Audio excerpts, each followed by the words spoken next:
Visakha steel plant ప్రమాద ఘటనపై కూటమి ప్రభుత్వం సీరియస్గా స్పందించింది. ప్రమాదానికి గల కారణాలను వెలికితీసి భవిష్యత్తులో ఇలాంటి ఘటనలు పునరావృతం కాకుండా చర్యలు చేపట్టేందుకు 3 సభ్యులతో ప్రత్యేక విచారణ కమిటీని ఏర్పాటు చేసింది.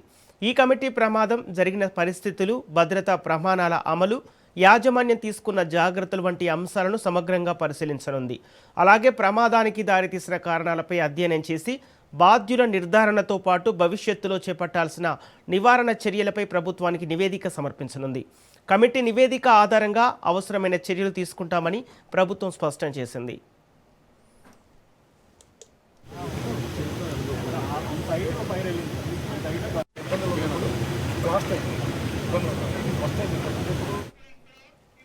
ఇక ఇదే అంశానికి సంబంధించి పూర్తి డీటెయిల్స్ మా ప్రతినిధి కిరణ్ అందిస్తారు. కిరణ్, విశాఖ స్టీల్ ప్లాంట్ ప్రమాద ఘటనకు సంబంధించిన అప్డేట్స్ ఏంటి?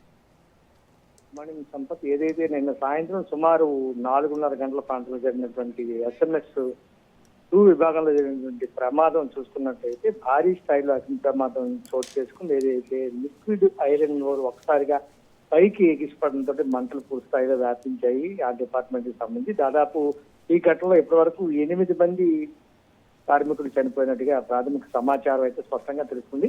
మరో 2 పరిస్థితి కూడా విషమంగా ఉన్నట్టుగా కూడాను డాక్టర్లు చెప్తున్న పరిస్థితి.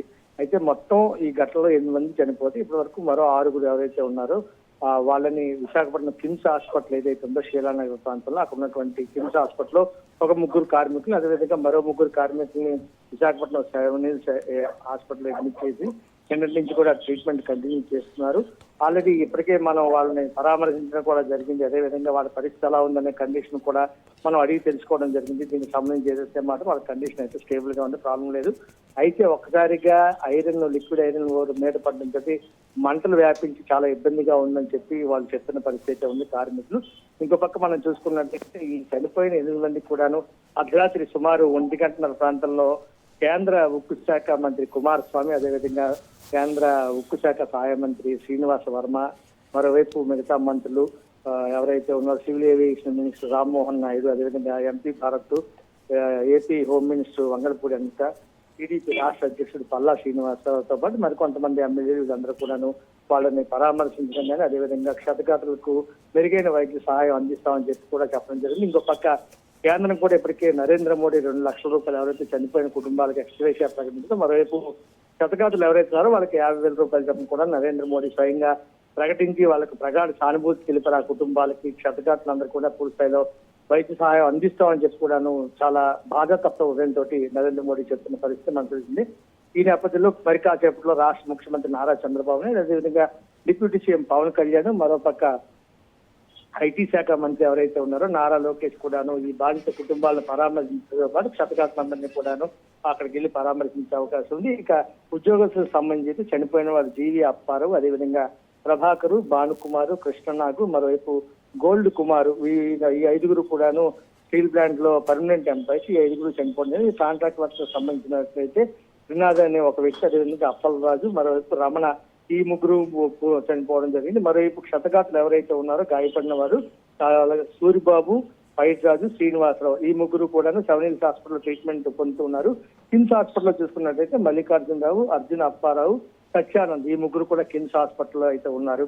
ఇంకో పక్క కేంద్రం ఇప్పటికే చనిపోయిన కుటుంబాలకు 25 లక్షల రూపాయలు, అదేవిధంగా క్షతగాతులైనటువంటి కుటుంబాలకు 10 లక్షల రూపాయలు కూడా ఎక్స్గ్రేషియా ప్రకటించింది. మరోవైపు శాస్త్ర ఉద్యోగం కల్పిస్తాం, పర్మనెంట్ గా వాళ్ళ కుటుంబంలో ఒకరికి ఉద్యోగ అవకాశం కల్పిస్తామని చెప్పుకున్నాను కేంద్ర మంత్రి నిన్న రాత్రి కుమారస్వామి స్పష్టం చేస్తారు. అదేవిధంగా వాళ్ళకి ఏవైతే ఉన్నాయో స్టైఫండ్ కానీ మరోవైపు పిఎఫ్ కానీ ఇవన్నీ కూడాను పూర్తి స్థాయిలో అందజేస్తామని చెప్పి ఎవరు ఎటువంటి భయాందోళనకు గురి కావాల్సిన అవసరం లేదని చెప్పి, మరోవైపు ఎవరైతే చనిపోయారో అదేవిధంగా గాయాల పాలయ్యారో ఆ కుటుంబాలు శాస్త్రంగా స్టీల్ ప్లాంట్ లో ఉన్నటువంటి క్వార్టర్స్ లో ఫ్రీగా ఉండొచ్చు కూడా అనౌన్స్మెంట్ చేశారు. ఇంకో భారీ ప్రకటన ఏంటంటే ఈ ప్రమాదానికి సంబంధించి ఒక త్రిసభ్య కమిటీని ఈ రోజు ఏర్పాటు చేస్తున్నాం. ఆ కమిటీ పూర్తి స్థాయిలో 15 రోజుల్లో నివేదిక ఇస్తుంది. ఈ ప్రమాదానికి గల కారణాలు ఏంటనే కోణాలను కూడా దర్యాప్తు చేసి పూర్తి నివేదిక అందజేస్తామని చెప్పి, ఎట్టి పరిస్థితుల్లోనూ స్టీల్ ప్లాంట్ కి ఎటువంటి ఇబ్బంది ఉండదు, కార్మికులకు కానీ ఎంప్లాయీస్ కానీ ఎటువంటి నష్టం కూడా లేకుండా పూర్తిగా అన్ని చర్యలు తీసుకుంటామని చెప్పి కేంద్ర మంత్రి అయితే భరోసా ఇచ్చారు. ఎవరు కూడా బాధపడద్దు, ఇబ్బంది పడద్దు,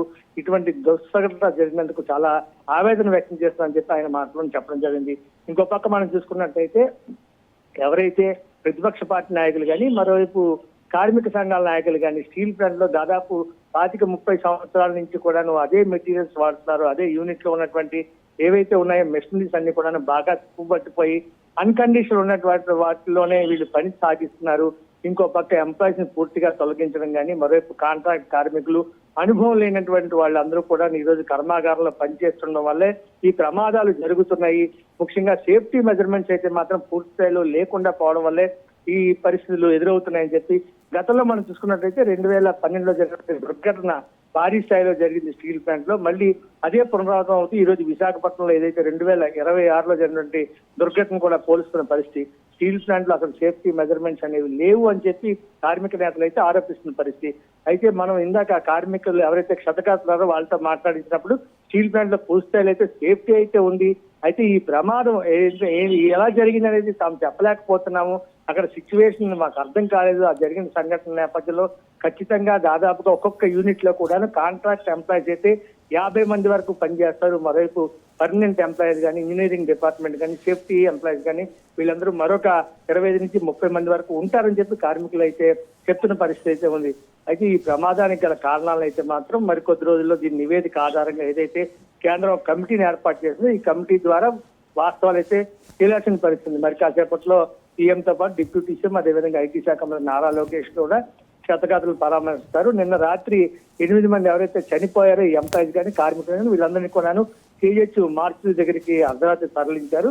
ఏదైతే ఆ బాడీలు పోస్ట్ మార్టం అనంతరం ఆ ఫ్యామిలీకి కూడా అప్పగించే అవకాశం అయితే కనిపిస్తుంది. Sampath. Okay, thank you Kiran.